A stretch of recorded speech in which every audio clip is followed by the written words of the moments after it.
What am I to do?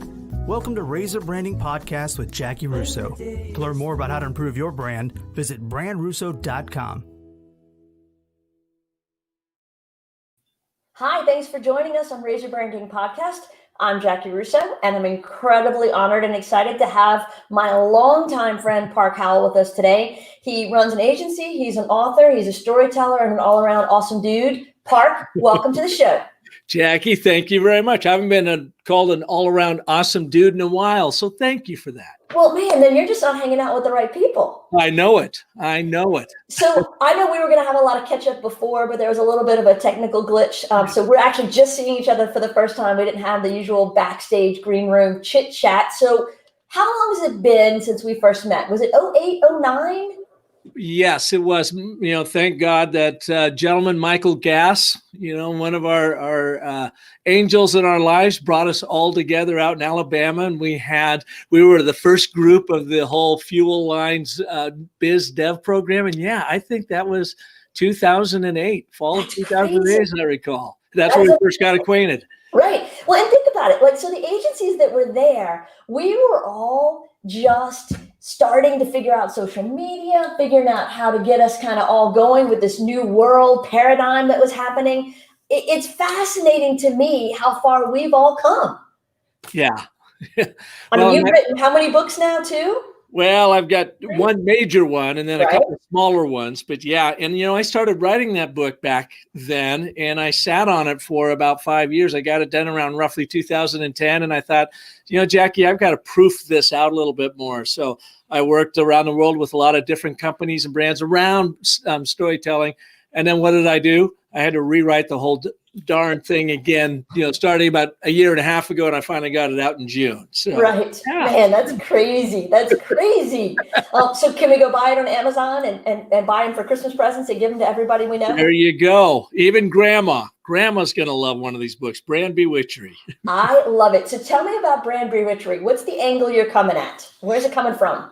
Well, as you know, I've been in this branding marketing world for 35 years, and I ran Park&Co, my ad agency, from 1995 until 2015.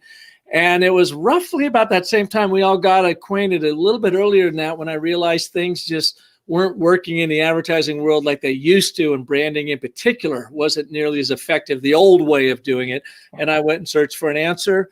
I was fortunate. Our middle child, our son Parker, was going to film school at Chapman University at the time in Orange, California, 2006, 2010.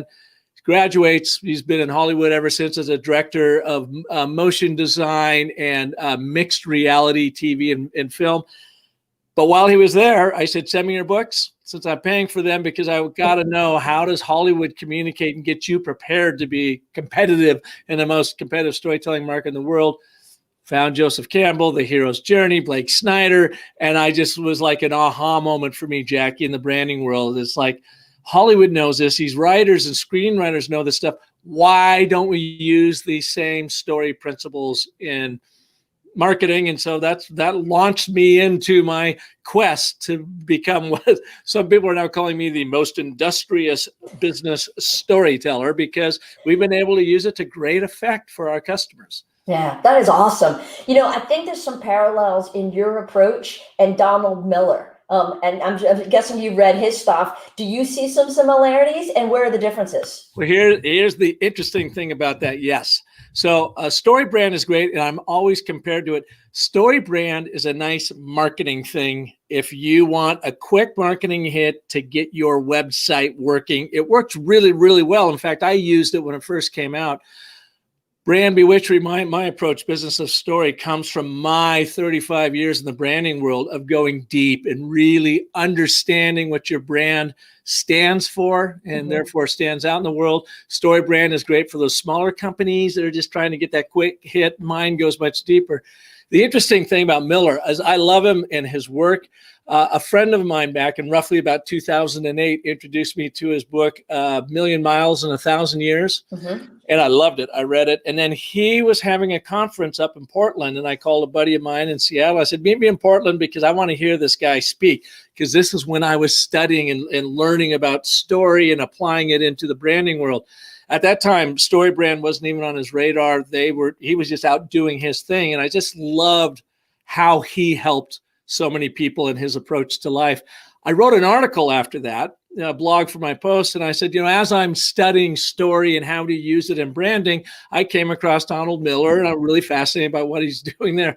Well, unbeknownst to me, about 6 months later, they're starting to build StoryBrand. So I didn't know if I helped trigger that or not. So we ran in parallels.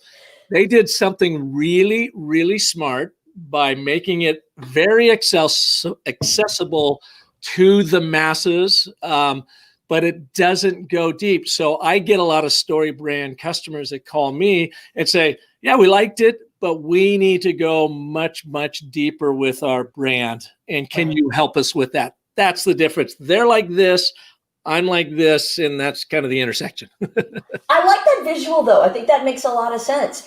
How would you explain brand Bewitchery to somebody? They're thinking, I need something more. So does it have some core principles? Are there some elements? Is there a process? How's it work? Well, since you brought it up, I just happen to have a copy right here, Jackie. I created the 10-step story cycle system, completely inspired by Joseph Campbell's Hero's Journey, because when I saw that, I thought, how could we map that to business, and especially the logical, rational, reasonable business brain to open the door to get in, to then create and craft stories that show the humanity of the business. In Brand Bewitchery, I take people through that 10-step process, and it's even a workbook. It's not just a text, but there are worksheets that you could do in there. And all it does is uses that primal story arc of setup, problem, resolution that we see everywhere. I didn't invent any of this stuff. It's been around forever. I just mapped it to business, and used it to help brands really understand their place in the world, what they stand for, and how to tell their story from their customer's point of view, not the brand's point of view. And the greatest paradigm shift I see with people is, oh my God, I've always put the brand as the hero of the journey. I go, no, it's not. Never has been. It's always about your customer. And when you do that, big things, happen. Like Adelante Healthcare was the very first company out here I tried this on. Total science experiment. This is back in 2008-9. I didn't know if it would work or not. And I was lucky because I worked with an absolute brilliant CEO, Aveen Sethi Tafoya. She not only is brilliant, but she is this enormous humanitarian. And she loved the idea of trying this story process on them. So we went in, we did it. They launched their new story in 2010, and they've grown by 600%. And Aveen will be the first one to tell you it was precisely because they got their story, the humanity of this very large healthcare organization, embraced internally and shared externally in such a way that it attracted the kind of doctors they were looking for, the patients they were looking for. They went from 4 struggling clinics to 9 today. It's all about sustainable healthcare. 6 of those clinics are LEED certified, and they run the only platinum LEED certified clinic in the country, precisely because I got their brand story pulled together. That's awesome. That is awesome. We did something very similar for a regional healthcare organization, Lafayette General Health. And you're right. Once you stop talking about yourself and you start telling the stories of your patients and making them the heroes of their stories, it's such a connective thread, right? Mm-hmm. Yeah. Why do you think it is that people get stuck talking about features instead of benefits? How does that happen? Navel gazing. I mean, come on. So here I am. I'm falling prey to it right now, Jackie. I have to show my book again. Look, I developed this thing, and it actually works. And I'm like, I'm so damn smart. This is so cool. Let me tell you how cool this thing is. Nobody gives a shit. Nobody cares. Right. They're like, Park, just give me the answer. Oh, you got a system to get there. Are you going to make me read your book? Or can you just come in and give me the answer? So we all do it because it's about them. They say, Park, give me the answer. Don't make me work for it. All of our customers are the same way. Right. Jackie, give me the answers. Don't make me work for it. You're really smart. You've been doing this longer than I have. That's why I'm paying you. Right. So don't make me work through it. And you think about that in every possible purchase you make. Give me the answer. Help me fulfill a wish, an emotion that I have going inside of me. And how the hell are you ever going to know what that emotion is and how you're going to grant that wish to your customer unless you really, truly understand them and empathize with them and where they are on their hero's journey. Right. Meet them where they are with that story, and you'll befriend them. They'll fall in love with you and then deliver on all those promises, and you'll have them for life. Don't you think it's interesting how we get sucked into thinking we're the most important one in the room, right? When we forget. So I find that all the time, and I know you do too. As an agency person, I can bring some branding knowledge to the room. As the client, you have industry knowledge, but there's that empty chair. And that empty chair is the most important chair, and nobody's asked them what they think. So when you're consulting with people and you want to help them build their brand, how do you go about asking the empty chair and getting the intel of the client and what the customer, the end customer, what do they want? Gosh, that's such a good question. And you have to go through your client typically first and foremost before that. And you quite often find your customer doesn't even know. Your client doesn't even know. So you got to then start asking those very prodding questions about what do they really want. That's kind of the nice thing about this process that I learned, that I didn't invent, but as I was doing it, I had a lot of aha moments throughout it. It's in the questions that you ask your clients, your paying clients who you're trying to help, get to those customers, to make them realize and unveil to them that they don't even know. But that's okay, because we all go through that, or they know just a little bit. But when they go through this process, it makes them start thinking about their customers, and it may then elicit them to go out and do the research, do the digging, or just pick up the doggone phone and talk to some of them. Now, Jackie, you've done a lot of this, I know, in your world. I learned something on my show last week from Rick Cesari. And he is like the infomercial king. He's the one that put the George Foreman grill on the map. I mean, that's why I want him on the show. I go, George Foreman grill, man, that's totally cool. Did Sonicare infomercials. He did for GoPro. Anyways, he's a legend at it.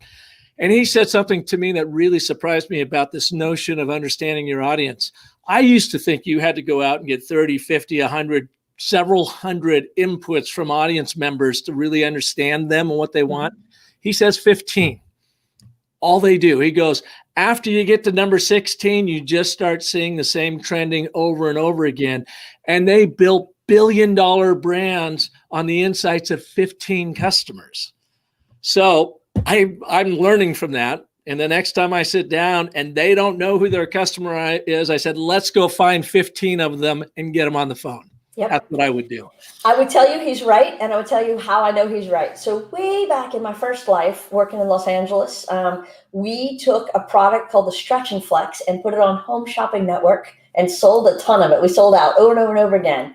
And I kept hearing, oh, we got to ask 1,000 people. We got to do this survey. We got to have 50,000 respondents to really know we're on something. And you know what Barry Diller did at Home Shopping Network? He said a dozen. I need a dozen opinions. And after a dozen, I just start hearing repetition. Out of that first dozen, I'll know everything I need to know, because I'll get the nuggets, those little kernels of truth, and I'll know we know. And it still works for me today. And that was advice in 1995. So it's brilliant. And I'm just surprised after all this time, I'm just learning that. But how hard is it to pick up the phone and talk to a dozen people, a dozen of your customers? Right. Right. Now, we have a whole team of people who do it here. Our RazorBranding team does exactly that. They just have conversations. And I think you've had the same approach that we've had, where you don't just surround yourself with advertising people, right? You surround yourself with storytellers, with people from different disciplines, because you want to go out and learn. And you can't do that if everybody is in lockstep from the same background. Oh, yeah. Yeah. I mean, you couldn't say it any better than that. If you just get wrapped around, with a bunch of the same kind of designers and writers and media planners and whatever, we're all social beings. So we're going to learn and pull from and work off of all of those around us. If they're all exactly the same, boy, everything starts looking the same. And I had a challenge with my agency too, is when I really started going down the story route. I mean, I had half my firm like, is he crazy? What the hell's he doing? Well, this seems to be working fine. Why would we change this now? But I feared that we were going to become irrelevant And a lot of that work it did with Michael Gass and you all, and just listening to what we were all working on told me that we cannot remain in status quo and we had to move forward, which meant I needed to start pulling some characters, some different people into our life. I started teaching at Arizona State University a master's course in this stuff so I could learn while I taught executives. And I had staff members going, what the hell's he doing that for? Why is he out digging up new business? And that was my big aha moment when I realized I was surrounded by too many of the same people that thought the same way. And even my creative director, Luis Medina, who's just a great friend of mine, and we've done a lot of work since, even he said, Park, it's like you are pulling away and getting ahead of your own agency. Your people can't keep up. And that's a problem. That's a problem. Right. No, y'all all need to work together. But coming from those different backgrounds, it's always fascinating. So let's catch up to this year and, pandemic times. How have you pivoted and how have you helped other people pivot? What's that shift been like for you this year? I have worked harder for less money in my life this year. Amen, brother. Right there. Let's just start right there. Number 2, I had to put my sales hat to the side and just help. And I just help as many people as I possibly can. Some of them pay for it, some don't, some, and it is now coming back in, tenfold, because all those people that I've helped for over the last 6 months are saying, okay, now Park, it's time. We've got a budget. We're going to do this. I need you to come and work with the sales teams here. I need you to do that. Because as you know, Jackie, I don't do the traditional ad agency work anymore. In fact, I got a call right before this as someone who wants a print ad. I'm going to have to call back and say, sorry, I don't do that, but let me refer you.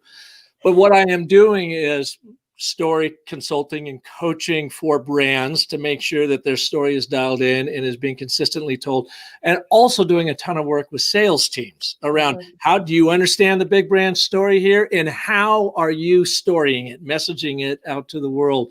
And so my biggest pivot was, number 1, don't panic.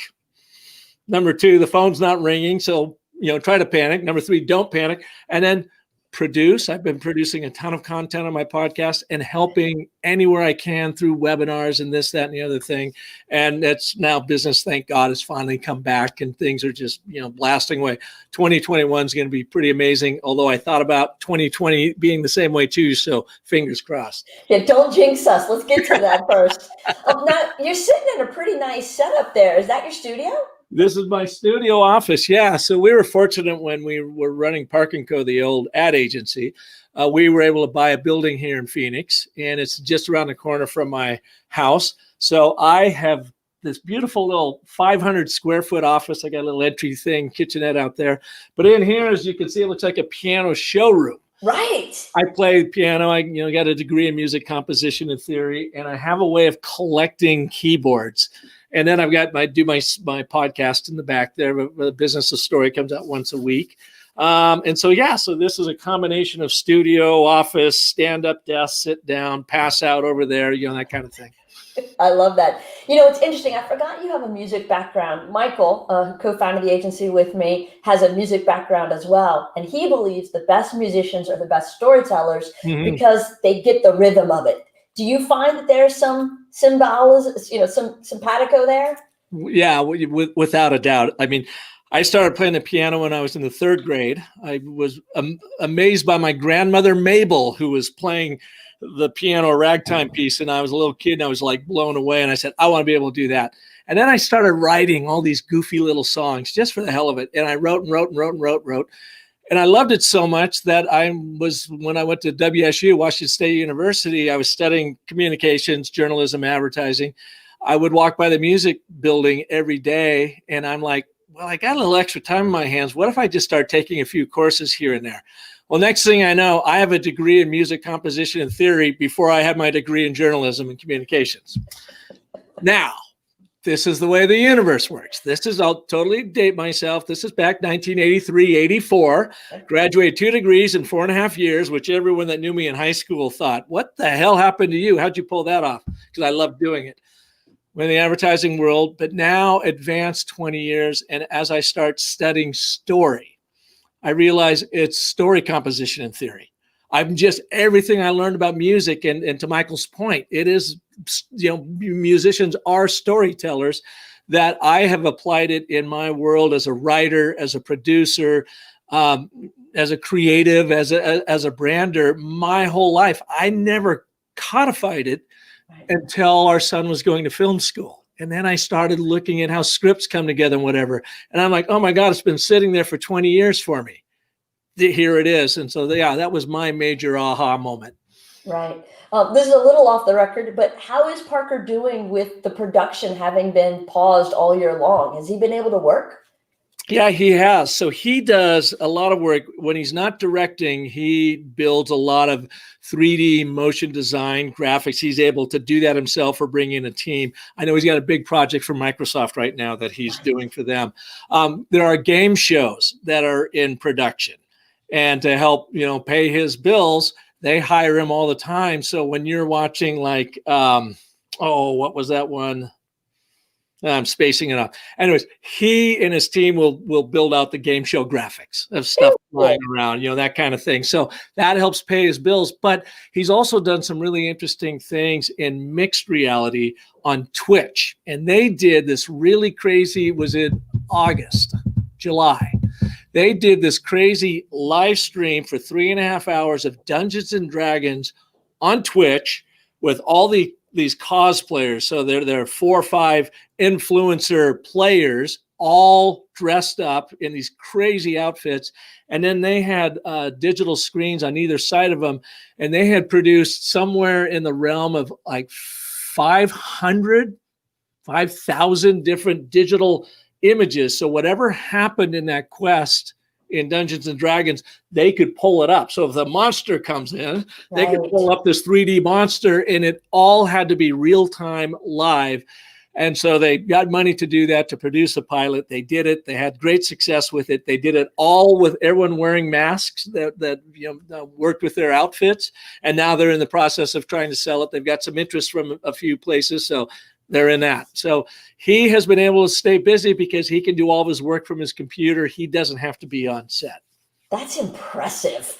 So our number three, Maggie is getting ready to graduate high school this year and wants to go into film, video production, editing, something. So maybe at some point she can, reach out to him, because the path he's on, she's about 7 years behind him. Absolutely. He does that all the time. And she can also just go to his website, Parker. I'm just Park, no ER. He's right. ParkerHowell.com. Best place to see his work and to reach out to him. And I'd be happy to make that introduction too, Jackie. He does that a lot for our friends that said, hey, can I have my son or daughter talk to Parker? They're interested in what he does, and he's happy to help. Okay, so crazy question. Did you register his name as a URL when he was born? No, I gave it to him as a Christmas present when he was 14. And everyone in the family thought that was weird. And Parker's like, thanks, man. That's cool. So, yeah, he got ParkerHowell.com for Christmas, I think, when he was 14. That's very cool. Well, mine are a little bit younger. And so we did it when they were born. And I'm just holding on to them. At some point, they'll need them. But, I think there's a valuable asset to own your name one day, especially the .com version. It absolutely is. I got mine way back in the day when the .com thing came out, Me too. But I had a weird enough name that it was easy to get. Me too. I'm glad I use it for my speaker site and other things. And right. Hold on to it. But having a weird name and a weirdly spelled name, I think we have a little bit of advantage. I feel bad for the people with normal names. Finally, our time has come, Park. We will rise above them. Well, you got to understand, Jackie, I'm one of 7 kids. Dan, Melody, Tom, Steve, Chris, Mike, Park. Like, what the hell? And I asked my dad, he passed away a couple of years, well, just 2 years ago from Alzheimer's, lived a great life, but before he was gone, I had asked him, I go, where did my name come from? And he told me, he said he was a civil engineer and he grew up in North Dakota, Depression era kid and whatever. When he graduated from the University of North Dakota, his first job was working in the engineering department in Fargo, North Dakota. The lead civil engineer there, his boss's name was Park Tarbell. He was a Norwegian, as my dad is. I am a little bit.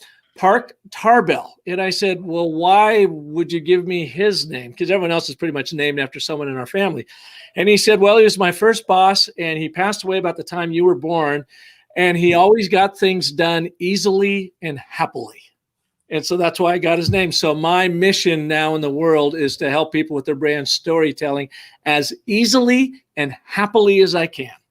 That is beautiful. I love that.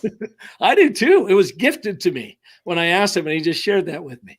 That's perfect. Were you able to capture his story before the Alzheimer's kicked in? Yeah, we did. We were, Parker and I and his younger brother, Caden. We all went up to Seattle where I grew up. My mom and dad were about, 6 years ago now. So we knew he had the diagnoses 7 years ago, but he was still quite cognizant. You're starting to miss some things here and there. So we went up right after Parker had graduated. He's had a few years, and we got a production kit up there, camera, lights, and the whole thing, audio. And we spent 2 beautiful, glorious days on their property up there called the Happy H. He branded our 12-acre ranchette we grew up on that my 95-year-old mom still lives on to this day. Wow. And we spent 2 days capturing his story and her story, and some of the extenuating family folks would come in, and I probably have 50 hours of film talking to different people in that. And during COVID, I just started cobbling some of those things together in a rough edit and sharing it out with the family. And it's meant a lot to them because we were able to hear a lot of those great stories again. Oh, especially now that he's gone. What a great gift. The other beautiful thing with him is he was an avid photographer, and he was actually quite good. He just loved taking pictures. So we probably have 100 carousels of photos of 35 millimeter slides from before he was married to my mom through their 60 years, almost 65 years of marriage. He did kind of slow down the last few years there, but we have all that. At some point I envision taking his story and then overlaying a lot of those imageries when he's talking about these things, because he was like a photojournalist. He took pictures of everything. Right. Oh, that's amazing. Amazing. Yeah. So when you think about all that we have lost this year, I'm thinking about the loss of your dad. I know it was a couple years ago, but still, how do we rebound from that as a people? What's our story going to evolve to next year? Do you feel like it's pent up energy and next year everybody just is like, wow, do all the stuff I couldn't do? I mean, where do we go as a humanity? Gosh, that's a good question. I don't know. I don't think it's just going to explode because it's going to take a long time to get over this COVID thing, even with the vaccines coming out. I know people are trying to explode and are starting to explode and get out there. I think at least the first half of 2021, my guess is going to be extraordinarily cautious. The things might start loosening up third quarter. You might start seeing more normalcy in fourth quarter. And I'm just guessing at this. Sure.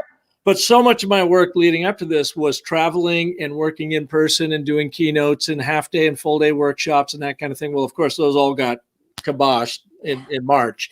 So it's all online like everybody's experiencing right now. And I'm just not so sure how quickly people are going to come out of that. They like it. It works. It's not the greatest thing in the world. I will say that. I really miss the one-on-one connection. But I think it's going to take some time. And I think we're going to be over eager to get it behind us.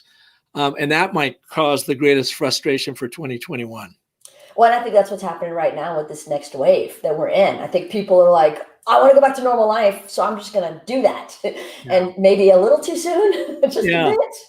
Well, have you ever had that cold or that flu that you could not shake? Like you normally have it for 5 days, 10 days, maybe, a week or so. And then it's like you're 6 weeks into it and it just keeps coming back and you're like, give me a break, I think that's what we're in for 2021. Whether you got COVID or not, I just think just the whole morass of COVID is going to be like, no, we're almost through it. No, we're not. Right. Oh, I feel good. No, I don't. And then it will get, some pace, maybe third quarter. Right. No, I think that's exactly right. And that's what everybody's like, go, stop. That's kind of how they feel. Yeah, totally. So what's a typical day in your life right now, trying to work remotely, still writing, still consulting with people? I mean, what's your day like? I am such a friggin' creature of habit, Jackie. So I live a mile and a half that way, and we got this office here, and I just couldn't work from home because I would go crazy. I have to have that change. I've been there my whole life. So every single day, basically, we aren't vacationing. We did take a little bit of a break, saw my mom, but we're not, not really vacationing. I get up, I do everything I've always done. I have my coffee in the morning, walk the dog, get a little exercise, did a little yoga this morning, get my business of story uniform on. I'm in here by 8:30, 9 at the latest. And I work till 5:30. And then I give myself permission to go home. And my mom said, she had asked me, it was in June, how you doing, Park? Talking on the phone. And I said, that's good. It's tough. How's business? She said, and I go, well, it's a little shaky. It's we're pivoting. People aren't doing anything, and now we're doing it differently. And I said, I'm just trying everything I can think of, to drum up more business and help people. And she said the greatest thing, Jackie. She just said, well, it only takes one. It only takes one idea. So just keep doing it. Throw as much at the wall as you can because it only takes one. And she's so right. She was so right on it. And that gave me a little bit of solace. So I do the same thing every day. I'm in here by 8 or 8:30.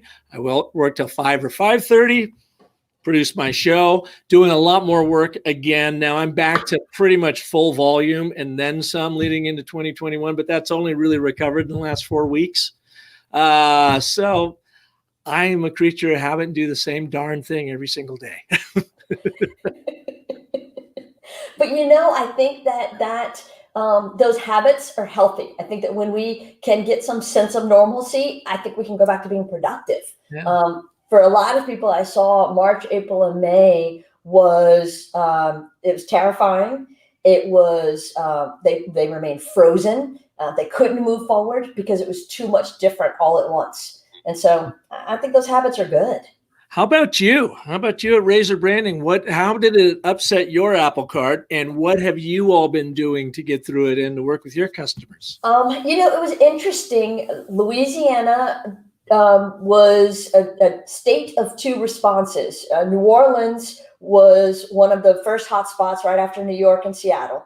And so that part of the state just shut down, and the rest of the state was like, oh, that's a New Orleans problem. We're good here. Thanks. And so continued to act like everything was fine. So it was quite challenging. I had been in New Orleans. Actually, I was in New York the week before everything shut down because I took the girls for a trip during Mardi Gras break where we did what was going to become our first annual girls trip to Broadway, see shows, me and the daughters, hanging out. And then I got back, went to New Orleans because I was doing the Goldman Sachs 10,000 Small Business Program. I was halfway through that when we were like, no more, go remote. Yeah. And so agency-wise, we've been really fortunate. We have managed to keep all of our clients up and running except one who legally cannot operate right now. And so, there's nothing they can do about that. Right. Everybody else, we found a way to help them pivot, adjust, adapt. The biggest one was probably this really, really nice, fine dining, 4-server, 3-hour experience that we transitioned into curbside pickup and family meals. Yeah. And, that was, talk about a brand shift. We had to tell a lot of different stories because nobody's bringing the towel over their arm, serving you at the table at your house. You're driving up in your car and picking it up in tinfoil and styrofoam. But it was a miraculous work on their part and able to recover. And our own pandemic pivot included this. We used to be just an audio only podcast, and it became a live video thing because people needed that connection. And so we went from our 6,000 downloads on the audio side to about 15 or 20,000 per episode on this, which was kind of cool. It was a big shift, just seeing that. And, really adjusting to whatever the next normal became. As things shifted, we shifted with it. And Michael and I spent some time working on some things in-house processes, reassuring people that we were going to continue to make payroll. We actually have hired 3 or 4 new people since March. Good for you. So, we're plugging along. That's great. And what do you see for 2021? I see pent up demand. I see people spending. I see the minute that anybody lets you do anything, people are going to do it. I see people saying yes to the vaccine more than the media reports I hear. The media is saying 40% are saying yes. The people that I talk to on a daily basis is about 90%. So again, a 1 dozen small sample size, but it gives me optimism that more people will be signing up to take the vaccine and to figure out how to get safe as quick as possible. Yeah, I think you're right. And it sure seems like, we got 3 or 4 vaccines that are about ready to hit the market, both here in the U.S. and abroad. That it sounds like they can get a lot of people vaccinated very quickly. And I think that's just going to help calm down the psyche of a lot of people too, whether they get the vaccine right away or not. It's like, hey, we're getting the upper hand on this. You know what I mean? Right. No, absolutely right. So I have kind of made it tradition with these cards that I go through as we're talking, and I've gotten down to the ones that I love the most that I can't wait to ask you, which is the lightning round, because it's that whole like immediate gut reaction, right? Do you have a bell or something you can ring for the lightning round? Oh, I wish. I may have to have a sound effect. Oh, before I get to the lightning round, I was going to ask you, when you were talking about song and music composition, do you miss the age of the jingle? I mean, do you want to bring that back? Yeah, I've not thought about that. I don't know that I was such a jingle aficionado. The soundscaping and sound design that they're doing these days is really pretty cool. They're doing some really scientifically interesting things that sound good too. I'm very much of a pop, piano, rock and roll type guy. One of my favorite musicians is Ben Folds. I don't know if you know Ben. Oh, I do. Yes. He's doing the most incredible thing on Patreon for $9 a month. You go on, he does 2, sometimes 3 live 1-hour sessions a week. And it could be anything from piano lessons to call out a song to I'm going to show you how I wrote this to actually you can send in your own music. He plays it for everyone to hear and then he critiques it. And he's one of the most brilliant teachers I've ever seen. He never says a bad word, but he's not Pollyannish either. Anyways, I listen to him and I hear jingles a lot in his music. He just has a way of doing that. And I asked him one day, because the other thing is you interact with him and he responds. I mean, right there, it's just like you and I basically. And I asked him, I said, are you a songwriter or a storyteller first? And he said, oh, absolutely storyteller. So circling way back to your question about Michael. Long way of saying jingles, I don't think much about them, but I'm always looking for that little musical hook, which is a jingle in and of itself, in pretty much anything I listen to. So does that make you miss the age of videos like MTV, VH1, when they actually played music videos all day, when they were telling a visual story to go with the audio story? As a younger man, I think I really enjoyed that. As an older guy right now, I don't know. There's so many other things that I'm consuming and bringing in that I probably am not a sit through a music video type guy, because it's like, my God, that's going to take 2.5 minutes. I don't possibly have that kind of time. How times have changed. I mean, really. Yeah. It's crazy. Pathetic, isn't it? It's totally pathetic. It is. All right. I'm going to find a sound to indicate the lightning round in the future. Beautiful. Favorite place on earth? My absolute favorite place on earth. I'm going to say Telluride, Colorado. Okay. It's just gorgeous up there. We go up there, used to take the kids up skiing every year. We were going this past season, but then got called off because of COVID. And it's just, there's something magical about Telluride, Colorado. Yeah. I've only been there once. I've been to Steamboat a couple of times, and that whole area is just so beautiful. Yeah. Really. Yeah. Just anything up there is gorgeous. What's the movie you can't turn off when it's on? Amadeus. Oh. Love it. I should have assumed that, though, musical and story. That makes perfect sense. It's so brilliantly done, so well told. And yes, I'm a big Mozart fan, and loved how they shared with the audience how he composed.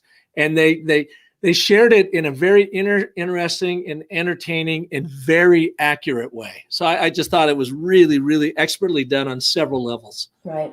Oh, it's fascinating. Favorite TV show to binge watch? Schitt's Creek. Of course. God dang, we never re-binge anything, but we have re-binged Schitt's Creek. It merits that, I think. Other than your own, which I'm sure would normally be the first choice, what's your favorite book? What's my favorite? You know, a book that I thought I would not like at all was gifted to me after a presentation, and I absolutely loved it, and I recommend it to everybody. That is Phil Knight's Shoe Dog, his memoir. Now, I'm not a big Nike guy. They don't really fit me very well. The shoes don't, so I don't typically. I'm an Asics shoe guy and whatever. And I admire Mikey's brand and brand storytelling, whatever. But I would have never bought that book.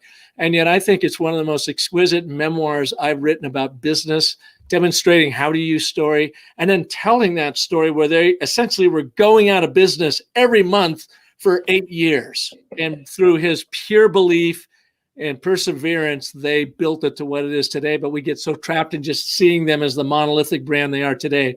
You don't realize what they went through to get it just over the hump of survival. Right. Well, it reminded me when I read it years ago is that it is that perfect story of everybody thinking of an overnight success and not realizing every overnight success takes 10 years. Yeah. It's never actually overnight. So other than yours and mine, what's your favorite podcast? I like How I Built This, NPR with Guy Raz. Am I winning the lightning round? You are so winning the lightning round. Oh my goodness. Yeah, I really enjoyed it. I've also noticed they've gotten to be a lot more long form. And I think is good. Sometimes I think they're getting a little bit long-winded. They're doing some filling, but overall, I really like how they tell the story. And oh, by the way, when you listen to it, it's the same story over and over again. Big idea, started off, everything falls apart, everything blows up, catches on fire. I'm almost out of business. And, you know, they find through perseverance and belief, they cobble it together. They get a couple breaks. At the end, of course, Guy always asks, is it luck or is it, smarts? And they pretty much all have the same, answer. It's kind of 50-50. You got to work your ass off to get lucky. Yes. The harder I work, the luckier I get. Exactly. Absolutely. Favorite car? Gosh, Tesla. I mean, I'm not a huge car guy. Right. But I would like to have a Tesla. I will let you ride in mine anytime. I got one a year ago. It's been about 13 months now. And, can I borrow it and drive it back to Phoenix? Anytime you want. I'll tell you exactly where the chargers are on the way. I drove mine home from Atlanta. Other than, husband, kids, and business, it's my next favorite thing in the world. Yeah, they are beautiful. We had a little BMW i3. Oh, yeah. 3i? Yeah, either way. And I leased one for 2 years just because I want to give it a go. That was the most fun car I ever drove. It was like a little go-kart, and you could zip in and out of anybody. You could park the thing anywhere, and it was a blast to drive. Right. So now I'm ready to level up to a Tesla. Yeah, mine's a little bigger than that because I have the X with the doors, But that zippy vroom is all there. It's lovely. Well, I've got something for you. Oh, okay, good.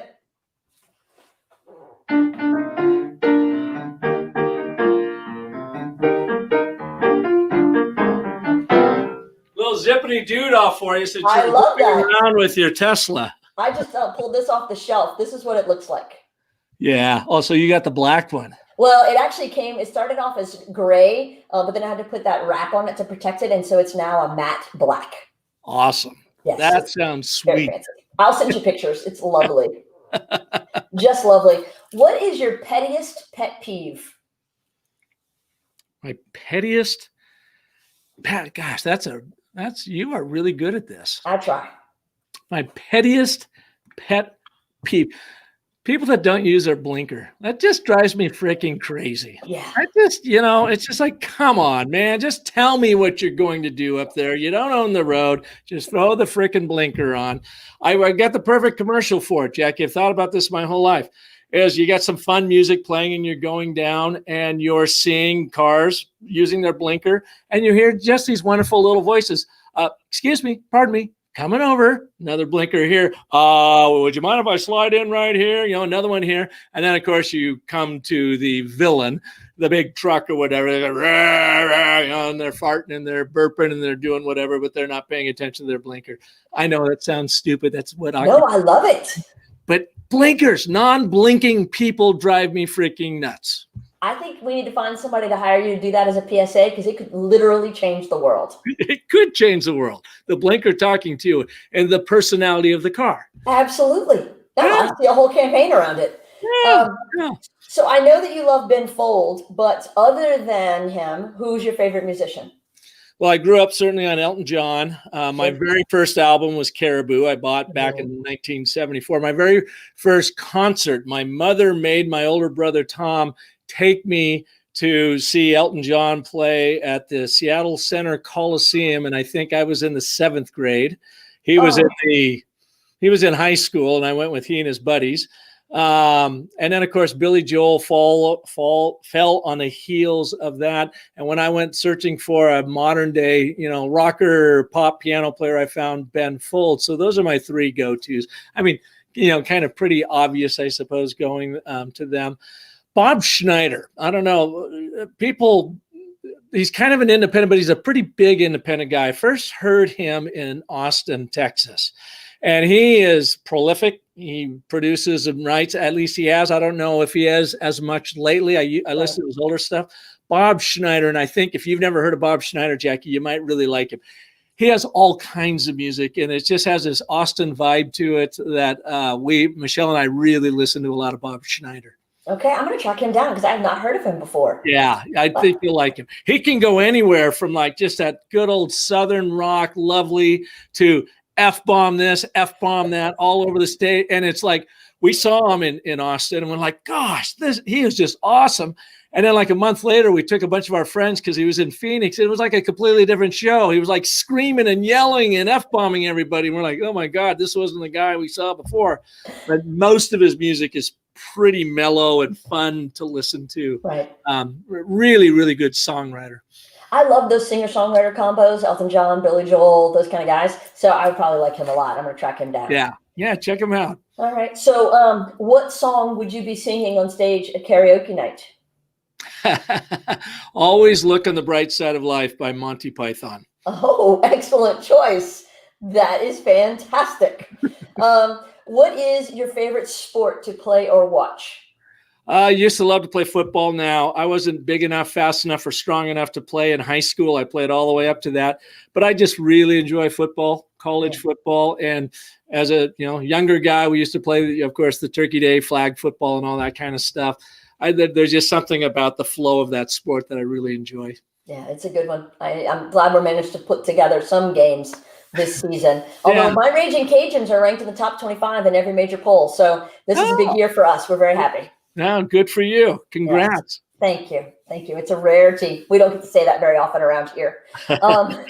Favorite meal or food? Spaghetti. Oh, good choice. So again, when we're growing up, a little side note here, 7 kids, 9-person family. My mom and dad were very frugal, and they, built a really nice life for all of us. Whenever we had a birthday come around, you always got your choice of what you wanted for your birthday. Everybody had steaks because we never had steak. We only had steak 6 times a year because that's what every kid would say until it was my birthday. And I said, spaghetti. And they're like, you idiot. We could have spaghetti anytime. Order the steak. And I go, no, I'm the spaghetti guy. Still love it. Still love spaghetti and meatballs. That is awesome. Michael's family makes a long cherished recipe that his grandfather brought over from Italy that is hand done, takes 18 hours. When next time I get you to Louisiana, we will make some, or he will make some for you. It will change your world. I get to drive the Tesla and eat 18-hour made pizza spaghetti. Handmade meatballs. I'm there. Let me tell you, it'll change your life. What's your favorite leisure activity? I really like to ski in the wintertime. I grew up on skis, as we all did, up in the Pacific Northwest. I enjoy golf in the summertime. And in between, to mix those two together, do a lot of hiking. I like to get out in the nature. And in fact, we are building a home up in northern Arizona, which is supposed to be done in about 10 days, but it's probably going to be another month. And we will be living up in the mountains and then traveling down into the Valley of the Sun here, where I get to ski. I got a golf course right there, and I got the most amazing hiking in the country up there. So that's what I like to do. I mean, it sounds perfect, but now I'm worried about your daily routine of going 1.5 miles from office to home. How is that going to change your commute? So here's the deal. I am going to be in our home up there, but my commute is going to be this wonderful 2.5 mile hike that takes you up to a place called Crystal Point that myself and my lovely dog Hazel and I like to do a lot. Michelle will do it with me as well, but Hazel and I will hit it every morning. And my commute is literally going to be up, shake off the cobwebs, do that hike around, come back, get the shape, have my coffee, and now I'm at the office. That's what my plan of attack is. Okay, I like that. It's actually a longer commute to go less distance. I like that a lot. And more and healthier. Well, yeah, definitely that. Okay, so very last question. What is your favorite way to treat yourself? I got a lot of them, I guess. Boy, there's nothing like sitting down and having a beer after work and just hitting the recliner.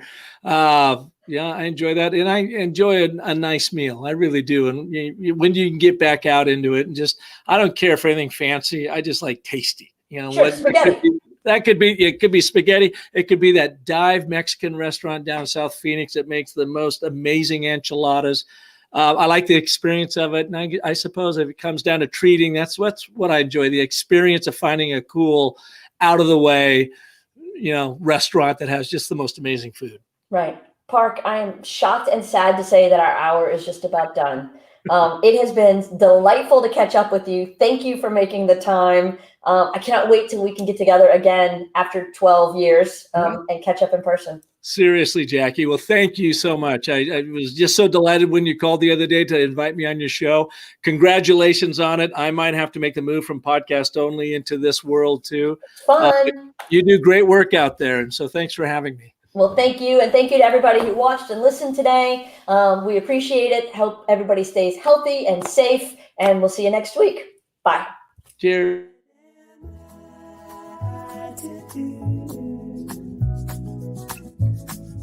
When the day is through.